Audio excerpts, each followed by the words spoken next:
Hoje, inclusive, eu falei com duas alunas que elas estão tratando pessoas que têm gastrite e refluxo.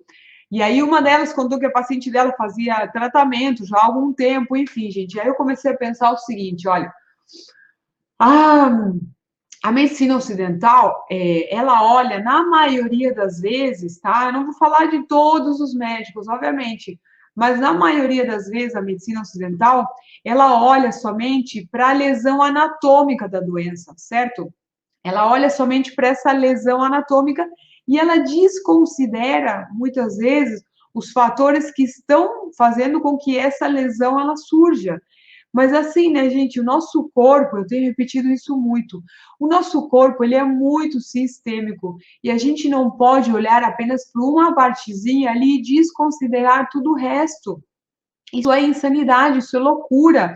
Do tipo, ó, a pessoa ela tá com uma dor de cabeça, aí ela vai lá, ela toma um comprimido para aliviar essa dor de cabeça, a sintomatologia desaparece, né? O sintoma desaparece, mas ela vai voltar a ter aquela dor. Por quê? Porque aquilo que estava causando essa dor de cabeça continua estando ali, gente. E quando essa pessoa, a dor ela volta, né? Ela começa a tomar constantemente comprimidos para aliviar apenas a dor, para aliviar a dor, né? Então esse quadro ele vai continuar agravando, essa pessoa ela vai continuar tomando comprimidos e esse uso contínuo de medicamentos vai acabar comprometendo a saúde do fígado, do estômago e de todo o organismo. Então a gente não pode olhar apenas para essa lesão anatômica, aqui no caso também estou falando de gastrite, úlcera, enfim, né? Porque nesse caso, na verdade, a gastrite em si é uma inflamação, certo? Uma inflamação, então é uma lesão ali no nosso organismo.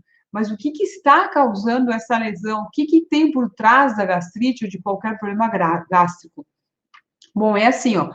Para quem, para quem começou a me acompanhar agora, ó, tanto o nosso estômago quanto o vasto pâncreas, que é considerado um órgão só para nós, eles são muito sensíveis àquilo que a gente come, tá? Então, algumas doenças, como por exemplo, né, a gastrite, aqui, qualquer doença estomacal, ela surge por causa da alimentação, mas ela também pode surgir por desequilíbrios emocionais, vejam bem.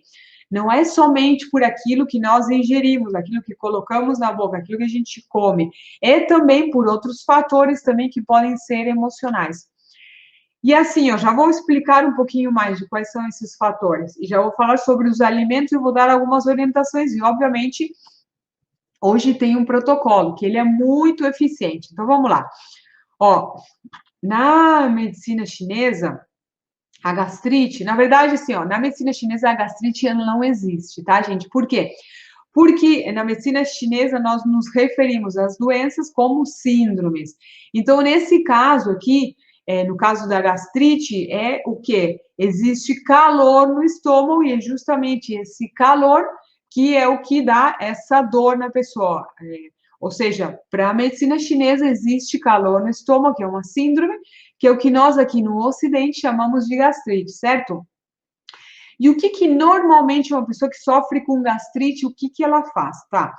Normalmente ela vai ao médico, o médico ele vai, obviamente, receitar um remédio muito conhecido, que a maioria de vocês deve conhecer, que é o omeprazol, certo? E o que que o omeprazol ele faz? Ele anestesia o esôfago, literalmente ele faz isso, ele anestesia o esôfago, então ele alivia o sintoma, mas o problema continua, ou seja, a sintomatologia ela melhora, mas a doença ela continua, essa pessoa ela tem um alívio ali, mas por isso que ela tem que ficar tomando sempre omeprazol, né? E ele protege, esse medicamento, gente, ele protege tanto o nosso estômago, né? Que isso faz com que nós deixemos de assimilar muitos nutrientes. Vejam bem, quando uma pessoa ela toma muito omeprazol, protege tanto, porque o estômago é o que tritura os alimentos, e aí passa os alimentos triturados, enfim. Mas então, ele protege tanto isso, que muitas vezes a gente não consegue assimilar muitos nutrientes, principalmente para quem toma com omeprazol muito seguido, né? E, gente, assim, o omeprazol não é tratamento. Esse medicamento, ele serve apenas para diminuir o desconforto, né? Porque ele é anestesia aqui, Então, o sintoma, que é a dor, ela vai desaparecer, né? Até mesmo refluxo e outras coisas. Mas não vai corrigir o problema, certo? Claro que também, assim, ó, eu não estou dizendo que não tem que tomar o omeprazol, tá? É muito diferente de uma pessoa que fez uma cirurgia, um pós-operatório, né? Por exemplo, de uma úlcera gástrica. Nesse caso, sim, a pessoa ela vai precisar tomar o omeprazol durante um tempo. Mas no caso de, para quem sofre com gastrite, nós vamos falar e aprofundar, você vai entender que não é a melhor solução. Inclusive, você pode aplicar esse protocolo no seu paciente, que ele vai começar a aliviar esse desconforto, né, gradativamente. Então, inclusive, até com uma aplicação, você já vai conseguir aliviar bastante. Então, assim, outra coisa também, falando um pouco dos sintomas, outra coisa que pode surgir também é a azia, gente. Muitas vezes, quando a pessoa ela sente azia, e é isso que eu queria falar sobre o ácido clorídrico, né? O que acontece? Quando a pessoa ela sente azia, ela acha, certo? Ela acha que é por excesso de ácido clorídrico no nosso estômago. Mas essa azia, geralmente, é por falta de ácido clorídrico. E eu já vou explicar melhor por que isso, gente, assim, ó. Porque, como eu falei antes no começo da live, quando a gente come, depois dos 40, a coisa começa a ficar preta, gente. Depois dos 40, a coisa só cai. Depois dos 40, gente, o nosso corpo, ele produz menos esse ácido clorídrico, certo? Que é o que realmente faz com que o estômago ele consiga triturar os alimentos. Então, depois dos 40, a gente começa a produzir menos esse ácido clorídrico, certo? E assim, ó, o nosso estômago, ele produz de 2 a 3 litros de suco gástrico por dia, tá? Então, vejam como que o nosso estômago, ele é tão forte que esses 2, 3 litros de suco gástrico, né? Porque todo mundo sabe, né, que o suco gástrico, ele é muito corrosivo, né? Imagina a proteção que o estômago não tem para poder aguentar esse suco gástrico ali, que ele é extremamente corrosivo, né? O nosso estômago, ele tem uma mucosa muito forte que protege ele. Então, depois dos 40, né, como eu falei, né, brincando, óbvio, gente, tudo vem abaixo, né? Principalmente, né, por causa se a gente descuidou da alimentação, de outra série de hábitos ao longo da nossa vida. Então, na verdade, eu não estou brincando, não, porque depois dos 40, muitas coisas fisiológicas do nosso organismo, elas começam realmente a regredir.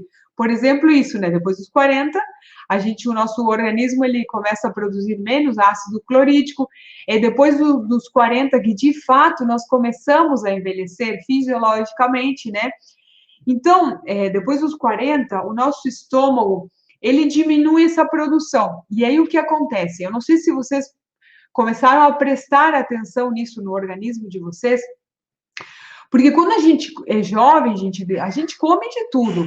Come até coisas, às vezes, estragadas, e isso não faz mal. A gente janta tarde, come muita proteína. E o nosso estômago, ele aguenta tudo, de fato, ele é forte. Mas o que acontece? Olha, depois dos 40, a gente começa com aqueles desconfortos no estômago. É azia, é mal-estar, é peso, enfim, é um monte de coisas.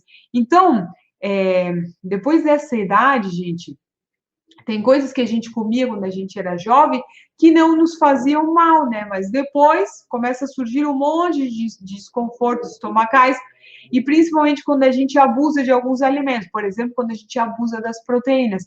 Então, o nosso corpo ele não consegue digerir da mesma forma devido a essa baixa produção de ácido clorídrico. Então, quando o ácido clorídrico ele é muito baixo no estômago, ele não vai conseguir assimilar as proteínas. Então, a baixa produção de ácido clorídrico é muito mais comum, na verdade, gente.